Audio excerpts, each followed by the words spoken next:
E aí, pessoal do canal, sejam bem-vindos a mais um vídeo aqui no Acidamente. Se hoje é a sua primeira vez aqui no canal, seja muito bem-vinda, muito bem-vinda aqui ao Acidamente. Meu nome é Ana Paula, eu sou psicóloga e normalmente eu paro aqui para falar com vocês aí do outro lado sobre a psicologia, explicar um pouco mais sobre a psicoterapia, falar de saúde mental, relacionamentos ou outras questões que talvez a minha formação acadêmica possa te ajudar a resolver as suas questões ou pelo menos a começar a resolvê-las. Hoje eu estou aqui com o intuito de tirar algumas dúvidas sobre o limite do psicólogo e a questão da sugestão de medicamentos, prescrição de medicamentos.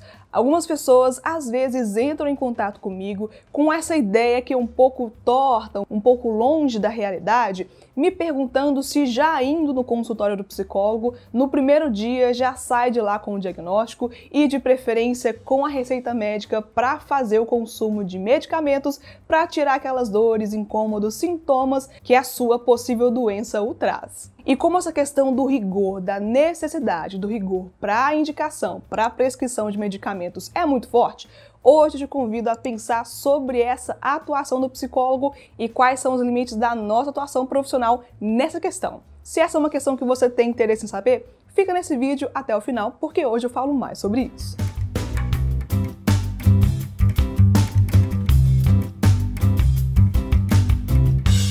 Então, gente, antes de qualquer coisa, eu venho aqui falar com vocês que têm o interesse de ajudar a apoiar o canal. Se você quer apoiar o canal, você pode contribuir deixando o seu like, comentando aqui a sua opinião, fazendo com que esse assunto chegue a outras pessoas através dos comentários, mostrando a sua experiência ou alguma coisa que você acredita que pode agregar na experiência de uma outra pessoa que também tem dúvidas e que a sua experiência pode ajudá-lo a solucionar essas questões. E também os compartilhamentos são muito úteis, porque com essas ações que eu falei aqui, o YouTube vai entender que o vídeo, que o canal, ele é útil, que tem pessoas interessadas, e aí ele vai começar a sugerir os nossos vídeos para mais pessoas, e assim a gente pode chegar a outras pessoas que também talvez precisem de falar um pouco sobre psicologia ou tenham interesse sobre esse tema. Então já apoia aqui o canal, eu fico muito grata por isso. Passando para o tema, sobre questão de medicamentos, se você acha que o psicólogo pode sugerir, pode indicar, prescrever medicamentos, aqui já fica a resposta que não. E hoje eu vou falar por que não pode sugerir, prescrever medicamentos para os seus pacientes. Para ficar um pouco mais claro e para ter informações que são fidedignas, informações técnicas que podem te ajudar a entender, eu trouxe aqui um documento, um despacho feito pelo Conselho Federal de Medicina, o despacho que ele é referenciado como SJ número 347/2009. Eu vou deixar aqui embaixo também, na descrição desse vídeo, o link onde você pode acessar esse documento se você quiser ter informação na íntegra. É claro que eu não vou falar aqui sobre o Código de Ética da Psicologia, também eu não vou falar sobre o Código de Ética da Medicina, o meu intuito é falar sobre esse despacho, que em si só ele já é bastante resumido, ele fala sobre as questões técnicas e talvez pode ser importante para você que aí tem dúvidas a respeito disso. Então, começando aqui as partes que eu acho interessante ler para vocês, vou ler aqui na íntegra. Inicialmente, cumpre ressaltar que a prescrição de medicamentos pressupõe um ato anterior, que é o diagnóstico da doença. O diagnóstico e a prescrição de medicamentos são atos de competência exclusiva do médico, cirurgião dentista e veterinário, nos casos restritos às respectivas especialidades. E o que isso aqui fala? Sim, a competência de prescrição de medicamentos cabe apenas aos médicos, aos cirurgiões dentistas e aos médicos veterinários. É claro que a competência do dentista é prescrever medicamentos de cunho odontológico, assim como o médico veterinário também só pode prescrever medicamentos para a sua ação, para os seus pacientes no cunho da sua profissão. E isso é importante dizer, gente, porque se qualquer outro profissional, qualquer outra pessoa prescrever medicamentos para você, ele pode estar cumprindo um crime. Um crime porque, já que legalmente somente esses profissionais podem sugerir medicamentos dentro da sua ordem de trabalho, se você sugerir medicamento para uma outra pessoa, prescrever para ela em nome da profissão da medicina, isso pode ser estelionato, isso pode ser exercício ilegal da profissão, e sim, isso é crime, e sim, isso dá cadeia. Ou pelo menos deveria, né? Então tenha muito cuidado. Se algum profissional assumiu o risco, te deu o medicamento, te forneceu essa receita, tome muito cuidado, vá só em médicos de confiança, saiba com quem você está trabalhando, para não também ser surpreendido com uma notícia negativa ou então sofrer também com efeitos colaterais de medicamentos ou de outras questões que, claro, podem acontecer por uma prescrição equivocada de medicamentos. E eu vi também durante as minhas pesquisas que já houve muita discussão se enfermeiros e enfermeiras podem prescrever remédios. Como a história é muito longa, como aconteceram diversas discussões para falar sobre esse tema, também vou trazer aqui um pequeno recorte desse despacho falando sobre a prescrição e qual que é o papel dos enfermeiros nesse processo.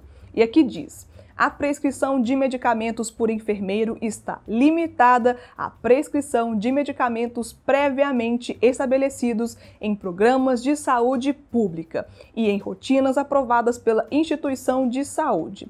Vale observar que essa prescrição não é autônoma, ou seja, o enfermeiro tem que preceituar o medicamento que foi previamente estabelecido pelos médicos coordenadores daquele programa. Então, os enfermeiros também podem ter essa atuação, mas é muito restrita, sempre com supervisão de médico e dentro das legislações daquele programa, dentro das regulamentações do programa de saúde pública. Então, gente, tendo dito isso daqui, acho que fica muito claro por que psicólogos não podem indicar medicamentos, assim também como os fisioterapeutas não podem, assim também como os enfermeiros aqui têm a sua própria regulamentação e restrição, que é muito forte, que deve ser respeitada. Não é o nosso papel como psicólogo falar do que você tem que usar, porque tem profissionais que são específicos para isso. É claro que psicólogos podem fazer psicodiagnóstico, que está dentro da sua área de trabalho, que é uma especialização nossa. Entretanto, é o médico que vai te atender, que vai falar o que você tem que usar mediante esse diagnóstico feito entre essas duas partes, ou pelo menos pelo médico.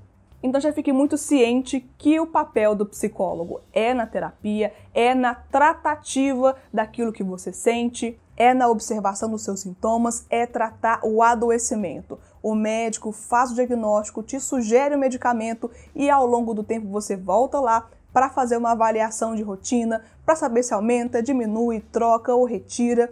Esse é um processo médico e o psicólogo tem o seu papel específico, que é na terapia, que é no tratamento daquela doença. Eu acho que cada profissional tem que seguir os seus limites, tem que ser coerente com aquilo que a profissão se propõe a fazer, seguir as regulamentações, não inventar roda, não inventar coisas, não surgir coisas da sua cabeça achando que vai fazer bem para o paciente, muitas vezes não faz. A gente tem que tomar cuidado com isso, nós temos que servir a técnica e as prescrições da nossa profissão para tomar cuidado com a pessoa que chega para a gente no consultório, para prestar um bom serviço, para ser atento, cuidadoso, prestativo, dentro do nosso objetivo, dentro dos padrões da nossa profissão, para que cada um seja respeitado, para que as regras sejam seguidas e para que aquela pessoa que está buscando ajuda tenha ajuda adequada dentro dos seus enquadres e dentro das suas necessidades. Assim como em qualquer outra profissão, mas aqui falando de saúde, saúde mental no caso, essa é uma questão também que tem que ser bastante rigorosa e eu entendo o porquê que é, e sim, é uma questão que deve ser respeitada. Eu espero que eu tenha conseguido me fazer ser entendida por vocês. Se tem alguma outra dúvida a respeito disso, deixa aqui embaixo nos comentários, dê sugestões, comente a sua opinião, faça esse assunto render para que outras pessoas também consigam chegar aqui e entrar no assunto, entrar na discussão, porque o canal só funciona quando você participa, o canal só funciona quando você interage com o conteúdo e ajuda com que a gente chegue a outras pessoas também que podem estar interessadas ou que precisam falar mais sobre a sua saúde mental. Muito obrigada por ter prestigiado esse vídeo até o final e até o próximo conteúdo aqui no Acidamente. Tchau, pessoal!